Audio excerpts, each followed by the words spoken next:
Hey everyone, and today I want to address the very real situation of handling the physical and emotional burnout that can come with running your own dog walking business.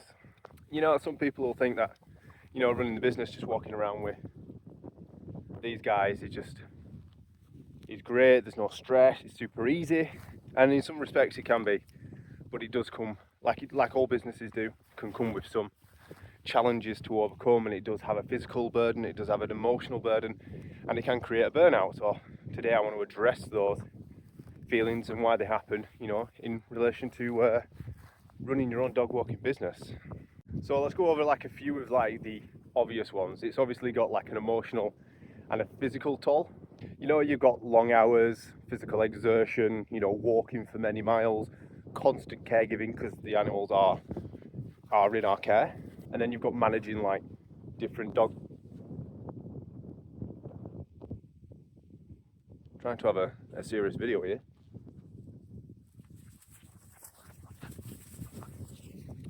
Managing different dogs' personalities, and then there's the feeling of not being able to say no to people and stuff like that, because you do become quite attached to the dogs and you want to give the best care possible. There's like compassion fatigue, where you're constantly exposed to the needs and requirements of animals, and sometimes you can see things happening and things that are going wrong with animals, but there's nothing that you can do about it. And it is quite the sad reality at times of working with animals. Like sometimes there is just nothing that you can do. And then you've got things like lack of boundaries within the business. If you don't set, like depending on how you run your business, there's the lack of boundaries there. Like some clients can expect 24/7 availability, not last minute requests. And again, going back to what I said earlier about the feeling guilty of saying no when these requests come in, like you feel almost like bad about it, even if it's like if it's a last minute request for a certain dog and you just can't fit them in because they just don't fit well within the group, or they're going to cause issues, or you just can't fit them in because you're too busy anyway. You almost feel bad about saying no because you feel like you've let them and the dog down, and it's not a nice feeling. And then obviously you've got things like the financial burden of things like trying to make sure you take on enough dogs and you get enough work, and taking more than you can handle to make sure you've got the income rolling in to sustain a business and a lifestyle. So like depending on how you run your business depends on how sort of like these things will affect you. Like I'm quite close with my clients and it's a very small group of dogs, and I get quite close to the dogs and things like that, so sometimes they will message me out of hours, and sometimes they will ask my opinion on things, and what have you. And I don't mind that. I don't mind that to some degree because it is quite close. But then there are some dog walking businesses that run theirs like a very strict business. Like people can book the slot online with them to go and walk it, put in the details, and then they can go and get picked up and join in on a walk. And do you know what I mean? That's not how I run things. That is very much like business. Like there's no real relationship formed there. Like people can book in online or whatever, and they fill a form in online, and you'll go and pick it up, and that's like very much like a very business. Whereas I'm very much more in the terms of like very close, self-employed, providing a really close service to the dog. So it's a little bit different to how like they could like message one business and they will create like an automatic response saying like working hours are between this and this, and I'll respond within that time. Whereas I don't really have that. I sort of I'll address the conversation if they message me out of hours, because sometimes things crop up last minute. Again, they are animals, sometimes things change, work life changes for them as well, so I don't mind sorting these situations out as they crop up. But it depends on how you run your business and how much like space you want to give, and how like strict boundaries that you want to set. So if these are things like do concern you and they're going to cause you a lot of emotional burnout and physical burnout and things like this, then obviously we need to set like clear boundaries in place. Set clear and define your working hours. Like you will work between this time and this time, know the contact in between. And any changes made outside of these working hours will come with a fee. Also, you can ask clients to always make changes within like the working hours if necessary, unless it's obviously an emergency. And if you're worried about income and people dropping out last minute, implement a cancellation policy. If they cancel within a certain amount of time of their time slot, they'll be charged for that price. And then obviously you can establish like communication protocols. Sort of like when and how they can contact you via the message on your Facebook page or by your business WhatsApp number in between these hours. And then obviously for emergencies, out of hours kind of things. And then obviously, like I've mentioned previously, learning to say no. Learning to say no is a big one, and like it doesn't fit the schedule and it's not going to work with the groups, and that it's going to cause you a lot of stress and it's going to be really hassle. You just can't fit it in. Learn to politely say no and decline the request. Because you will find that if you start doing these last minute requests and making it really challenging for yourself, it causes you a hell of a lot of stress. But they'll think, oh, well, he's done it once, he could probably do it again. Setting them boundaries, learning to say no is going to save you a lot of hassle.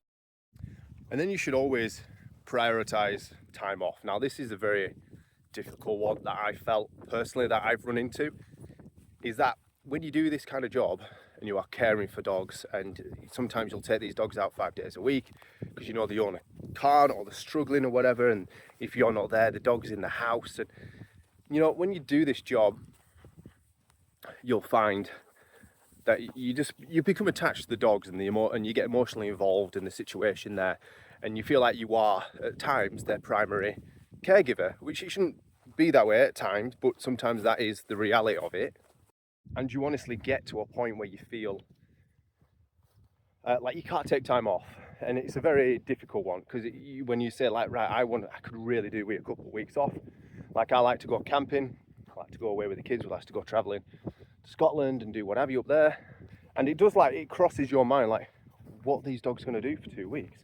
Like, you do get emotionally involved, don't get me wrong, and that is one of the great things, but yeah, one of the most harshest things about the job. Like, it's great that you can get emotionally attached to these guys and you do form a bond with them, but then obviously you feel like you can't really take time off because you feel like the dog relies on you to some degree, and it makes it really difficult. So like the mental health aspect at times can be quite challenging. And I'm not saying this to obviously try and put anybody off from taking this adventure out and doing this and working with the dogs and stuff like this. It's a very real thing, like the emotional bond that you feel, and then you feel like you can't take time off to go and do things that you're on and try to just recharge yourself. But I do highly recommend that you set and plan holidays and breaks away, even if it's just long weekends at a time where there's no caregiving involved, there's no dogs involved, obviously if it's your own, because I take mine with me. Setting clear boundaries and prioritizing your mental health and just taking the time, because it does become like it is a physical job. It does have its physical strain. Sometimes you need to recharge your batteries, and like I said, it does have its emotional drain on you constantly caregiving for other people's dogs. Like, you want to make sure they're well looked after, you want to make sure that they're safe, you want to make sure they're cared for, they return home, nothing happens to them, they don't get caught on any barbed wire while they're out. Like if one decides to be a sausage head and just jump over it and catch the belly, you're controlling other people's dogs, and there is risk factor involved when you go to when you're taking them outside. And like, dogs will be dogs, like they're not robots at the end of the day.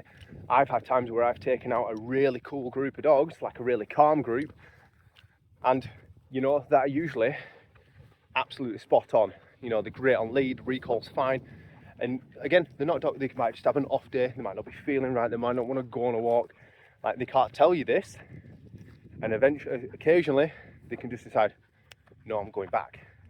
And you can let them off their lead, expect them to behave how they always behave, and they just decide, nope, I'm off, and they bugger off. And that cool, calm walk that you were expecting can just change at the flick of a switch, and then you've got to get the other dogs and go get the other dog. And it can happen, and it does happen. And again, more mental stress. So yes, I do routinely recommend that you set clear boundaries and you have long weekends or you have breaks away occasionally, just to give your mental health and yourself time to recharge. And then, like I've said, there is the physical strain as well. Like, it's not just about the mental strain and the emotional toll it can take when things go wrong, when you're faced with adverse weather and difficult dogs. There is the physical strain. Like, we can be up here 3, sometimes occasionally if we're really busy, 4 times a day, and we can walk for miles and miles and miles. And I have my own dogs as well, so we get up in the morning, we'll do our quick walk, the dogs will join in on the packed walks, and then we'll be walking up through the moors. Like, I don't just go, if you do it the way that I do it, I don't just go to a pen and stand there like this, just watching the dogs do the thing. We go on hikes, we go on actual walks, we get up and about, and doing that 3-4 times a day. Sometimes we'll find like a place just to sit down with the gang and just let them do the thing. And the art of doing nothing is really valuable to a dog. Wind's picked up. So like I say, when I've done with all the dogs, I still take mine out at night, and then there's mine on the weekends. There's no rest, there's still walks. I'm a very active person though, and I don't mind it. But sometimes going away, sitting around a campfire with a tent and a burger is a really nice way to recharge. So prioritize your physical and mental well-being and take routine timed breaks.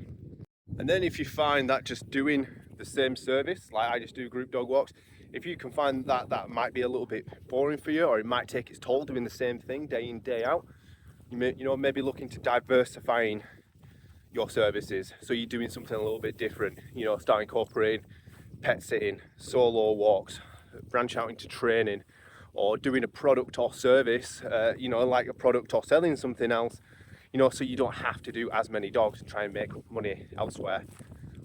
So you can relieve the stress of just doing the same service day in, day out. Could be another way to help avoid that emotional burnout. Back to clients as well, like attracting the right clients. So this all starts from your consultation procedure, taking on the right clients to start with, ones that are going to respect your time and availability and not create an issue, and taking on the right dogs. At the times, like I said, any dog can decide to go a little bit dicky at times. Do you know what I mean?